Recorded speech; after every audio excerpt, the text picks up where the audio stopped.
In this video, I want to talk about something called the power rule.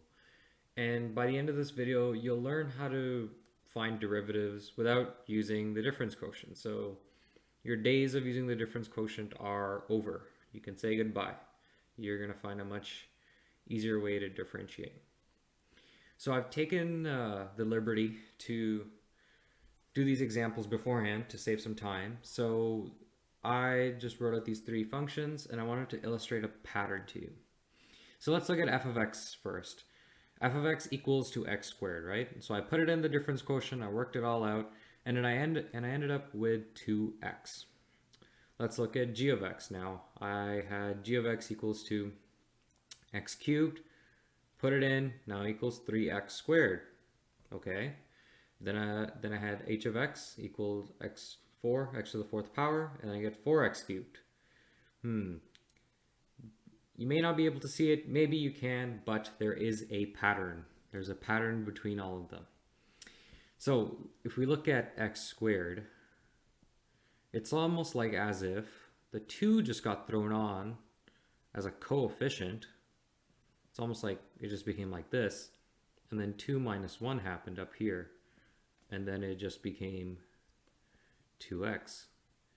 In this 3x, in this g of x situation, it's almost as if there was an x cubed here, we swung the exponent over, made it 3x, and then the exponent was 3 minus 1, which gave 3x, 3 minus 1, 3x squared.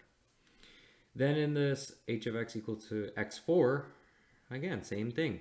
It's almost as if we just swung the exponent and then subtracted that exponent by 1 to give us this. This is a new way to differentiate. And the general way to do this is, I'll just call it, so when you want to differentiate a function now, it's called it's called a power rule, which is basically y equals to n times x n minus 1. N can be an integer or rational number. So our exponent can be a fraction, or it can be a whole nice number like an integer. So this is called the power rule. Power rule. This is what we're going to use now to differentiate from here on out. So the difference quotient is bye-bye. This is our new bread and butter for calculus. So hopefully, I hope I wasn't too quick in showing this, but it's basically, this idea of swinging over the exponent, and once you swung it over to make it your coefficient, you have to subtract it. And there's a 1 right here, right? So you would be multiplying. So 2 times 1 is 2. 3 times 1 is 3. If I, let's say, had 2x4 and I swung over the exponent, if I differentiated this, so differentiating with respect to x, this is the way to say it.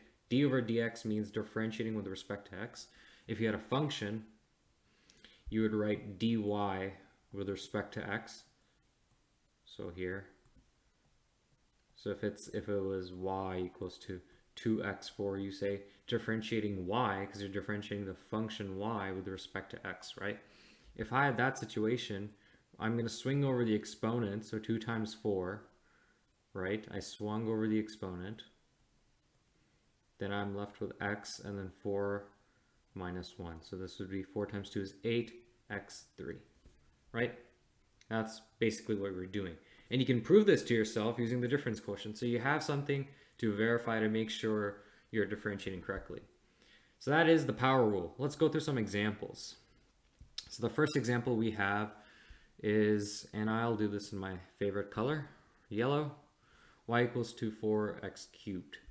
If we want to differentiate this, y prime equals to, we're going to swing over the exponent. So the exponent here is 3, right? So we have our original coefficient here, which is 4. 4 times the 3, because it's multiplying x, right? And that 4 is already multiplying x. Then we have an x. And then I remember what I said?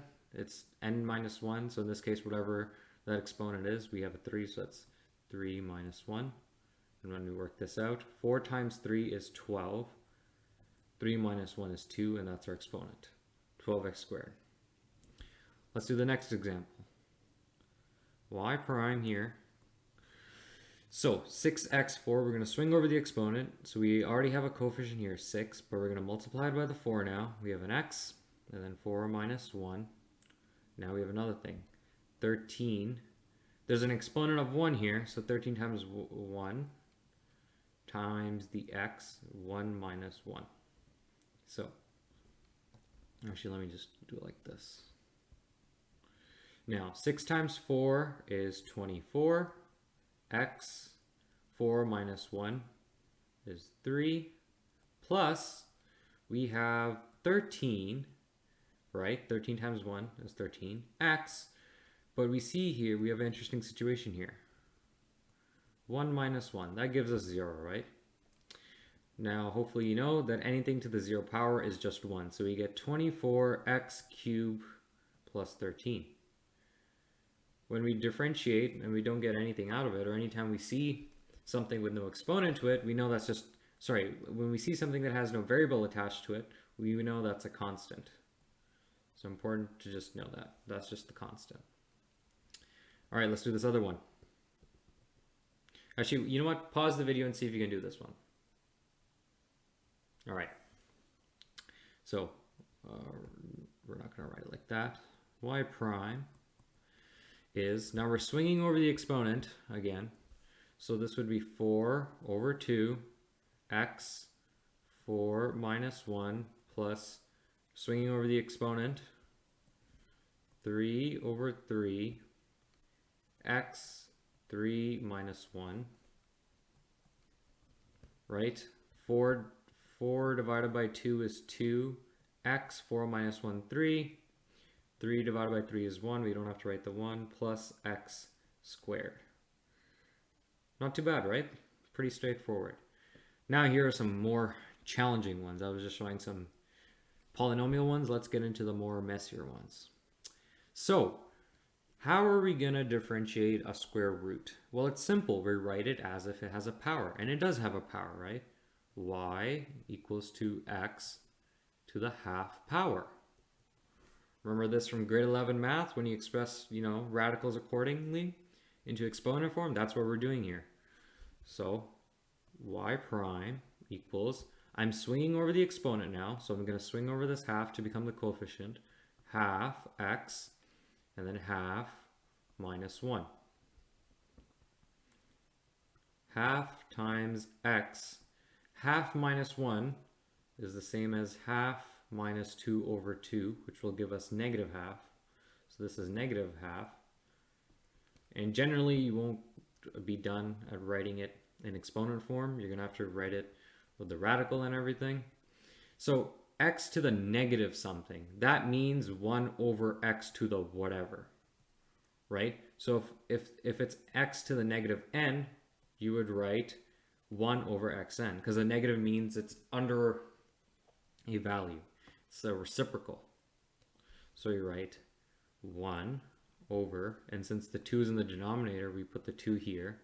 Then we have this, actually, I won't confuse you. I'll just write half multiplied by 1 over root x, which leads you to have 1 over 2 root x. And, depending on your teacher, they may ask you to rationalize, or maybe they do ask you to rationalize. I'm not sure, but you know what rationalizing is by now. Yikes, I can't talk today. But that's basically the idea. You first turn the radical into, you put it in exponent form, you swing over the exponent, you make sure to subtract that exponent by 1, and if you get a negative, well, you're flipping it. You're making the x go in the denominator. So that's pretty much it. Let's try this one. So let's rewrite this. This is y equals to x minus 1. Right, because x to the 1 says the same thing, and we include the negative because it's under 1. Now differentiating this, y prime equals, we're going to swing over the exponent, negative, I'll write negative 1, even though you don't have to, multiplied by x, negative 1 minus 1, right? So this gives us negative x minus 2. Now, we can write this as negative 1 over x squared, right? Because again, the negative means it's a reciprocal, and then the 2 is just the exponent. So this would be negative 1 over x squared. Pause the video and see if you can do number 6. So with number 6, let's first rewrite it. We can split this up. We can split this up as 1/3 times x to the negative 3, right? Because x to the negative 3 is the same as 1 over x cubed, right? Now we can differentiate this. Y prime, we're going to swing over the negative, so we have a negative 3 over the 3 times x negative 3 minus 1. Negative 3 divided by negative 3 is negative 1 times x to the negative 4. So we end up getting negative 1 over x to the 4. Hopefully that made sense. Last example. Y, let's just rewrite it. Y equals to root x times half. Okay, or actually, I'll write it like this. Half times root x, right? Same thing. Now if I differentiate this, half times, and actually I'll write this root x as x to the half, times half x negative half. So this gives you 1/4 times 1 over x root, right? Because the negative just indicates it's under something, and then the half means the radical, the square root. So we do this and we get 1 over 4 root x. And that's basically it. I just made some examples of my own. Hopefully this all made sense. Really, the power rule, I know this looks insanely messy, but really the power rule is basically this. And in the next video, I'm going to talk about the product rule, go through some examples, and the quotient rule, and then something called chain rule. So you'll notice that there are a lot of rules in calculus, but it's important to not get caught up in memorizing them, but also trying to understand them. So keep that in mind. But yeah, pretty, this can be sort of tough to understand at first, but it gets easier with practice. But yeah, that's pretty much it.